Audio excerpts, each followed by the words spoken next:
నిన్న ఆరిలోవ అన్నానగర్లో జరిగిన ఒక సంఘటన మీద ఈరోజు మీకు ప్రెస్ బ్రీఫింగ్ ఇవ్వడానికి ఇక్కడ మనం కలుసుకుంటున్నాం. అన్నానగర్లో గత 3 నెలల నుంచి పోరాడపాటి దేవుడు, అతని భార్య దుర్గా, 2 కుమారులు కలిసి నివసిస్తున్నారు. వాళ్ళది స్వగ్రామం విజయనగరం జిల్లాలో గజపతినగరం అయినప్పటికీ కూడా గత 20 సంవత్సరాల నుంచి కూడా ఇక్కడే ఉండడం జరిగింది. దుర్గా వాళ్ళ తల్లిదండ్రులు కూడా ఈ విశాఖపట్నం ఆరిలో ప్రాంతంలోనే నివసిస్తున్నారు. ఓ 20 సంవత్సరాల క్రితం ఈ దుర్గాకి వాళ్ళ బంధువు అయిన దేవుడితో మ్యారేజ్ చేయడం జరిగింది. వాళ్ళకి 2 పిల్లలు. పెద్ద అబ్బాయి 20 సంవత్సరాలు, రెండో అబ్బాయి 16 సంవత్సరాలు. వాళ్ళు చదువుకుంటున్నారు. ఈ దుర్గాకి ఆమె భర్త దేవుడికి ఇద్దరు కూడా ఒక బట్టల షాపులో పనిచేస్తున్నారు. వాళ్ళిద్దరి మధ్య చిన్న చిన్న మనస్పర్ధలు ఉండటం, దాన్ని వాళ్ళ మామగారు రిజాల్వ్ చేయడం జరిగేది. నిన్న 2 పిల్లలు స్కూల్కి వెళ్ళిపోయిన తర్వాత పెద్ద అబ్బాయి బీటెక్ చదువుతున్నాడు, చిన్నతను కాలేజ్ స్కూల్ చదువుతున్నాడు. ఉదయం వెళ్ళిపోయిన తర్వాత సుమారు 9 గంటల ప్రాంతంలో వీళ్ళు గొడవ పడిన తర్వాత ఈ దేవుడు తన భార్యని చున్నీతో పేక నొలిపి చంపేశాడు. చంపేసి ఇంటిలోనే పడేశాడు. అప్పుడు దుర్గా తల్లిదండ్రులు దుర్గ కోసం ఫోన్ చేస్తే 9:30 సమయంలో ఆమె ఫోన్ లిఫ్ట్ చేయట్లేదు.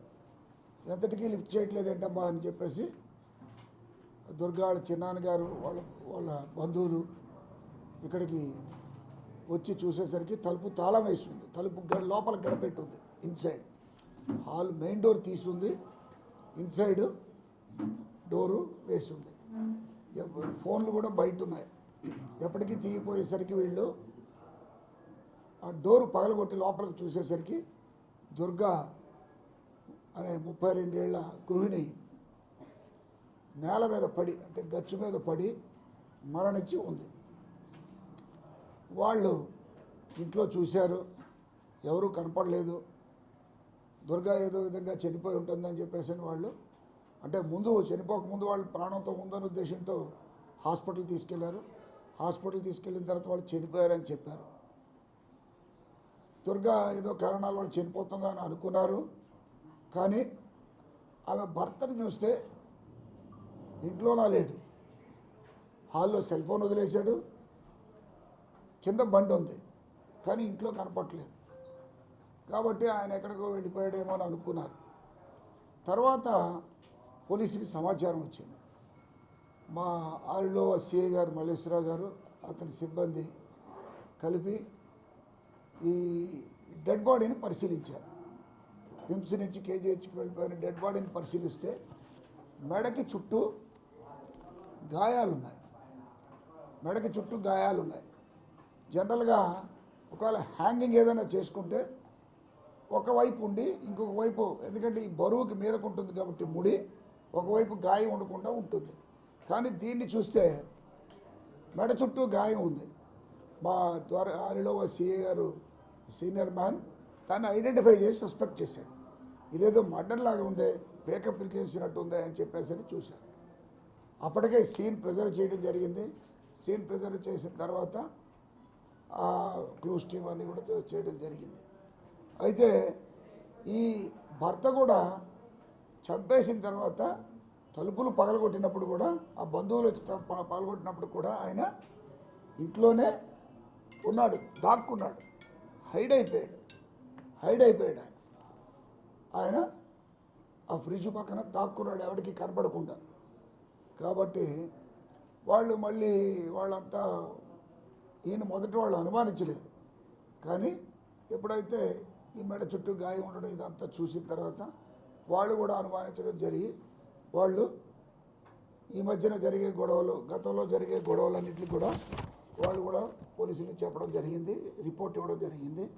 దాని మీద మా ఊరిలో సిఐ గారు మర్డర్ కేసు నమోదు చేసి దర్యాప్తు చేయడం కూడా జరిగింది, ఇంక్వెస్ట్ చేయడం, పిఎం చేయడం. అలాగే ఈ దేవుణ్ణి కూడా, భర్త దేవుణ్ణి కూడా చాకచక్యంగా వెంటనే ఆయన్ని పట్టుకున్నారు. పట్టుకున్నాక ఆయన కూడా విచారిస్తే ఆయన అసలు విషయం చెప్పాడు.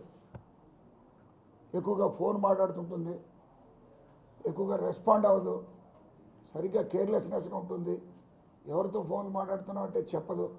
కాబట్టి అతనికి ఏదో అనుమానం ఉందంట. ఆ అనుమానంతో గొడవపడి ఆవిడ్ని పీక నొక్కి చంపేశాడు.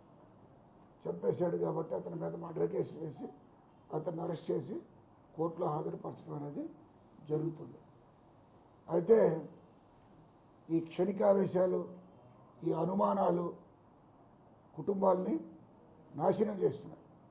ఇప్పుడు ఆమె చచ్చిపోయింది, ఈయన జైలుకి పోతున్నాడు, భార్య చనిపోయింది, భర్త జైలుకి పోతున్నాడు. పిల్లలు, పెద్దవాడు 20 సంవత్సరాలు, చిన్నవాడు 16 సంవత్సరాలు. వాళ్ళ ఆలనా పాలన చూసేవాళ్ళు ఉంటారు. వాళ్ళని సరిగ్గా సెటిల్ అయ్యే టైంలో వాళ్ళకి దన్ను కూడా ఉండే పరిస్థితి ఉండదు. ఇప్పుడు వాళ్ళు దిక్కులేని వాళ్ళు అయిపోతారు. వాళ్ళు సరిగ్గా వాళ్ళ కెరీర్ని వాళ్ళు మలుచుకోవడానికి కూడా అవకాశం లేకుండా అయిపోతుంది.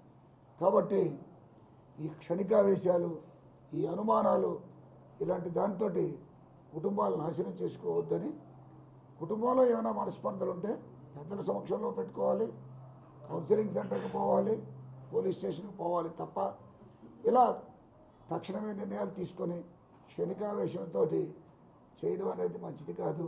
దీనివల్ల పిల్లలు నష్టపోతారని మీ ద్వారా సభ్య సమాజానికి తెలియజేస్తాను. Thank you.